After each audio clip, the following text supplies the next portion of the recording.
Hi అండి. మీకు ఇప్పటి వరకు మా గ్రామ దేవతని చూపించలేదు కదా. ఈ తల్లే కేసుదాసుపాలెం అంతర్వేది గ్రామ దేవత ముత్యాలమ్మ తల్లి.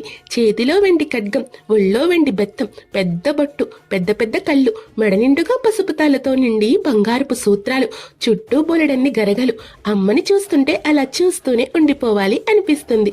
2 గదులుగా ఉండే మా గుడిలో ఒకరు ముత్యాలమ్మ తల్లి అయితే ఇంకొకరు అమ్మలగన్నమ్మ కనకదుర్గమ్మ తల్లి ఉంటారు.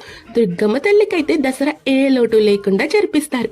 తీర్థం రోజు గుడంతా ఇలా బంతి పూలతో అలంకరించారు. అమ్మవారి కమిటీ సభ్యులందరూ కూడా ఆ అమ్మవారి బిడ్డల్లా ఒక్కొక్కరు ఒక్కొక్క పని అయితే పంచుకుని తీర్థాన్ని అంగరంగ వైభవంగా జరిపిస్తారు. కొంతమంది బిడ్డలైతే గరగలతో వెళ్తే, కొంతమంది బిడ్డలైతే ఇలా అమ్మవారి గుడికొచ్చిన భక్తుల్ని నవ్వుతూ పలకరిస్తూ అమ్మవారికి చందాలైతే వసూలు చేస్తారు. కొంతమంది బిడ్డలు వేరొక పనులైతే పంచుకుంటారు.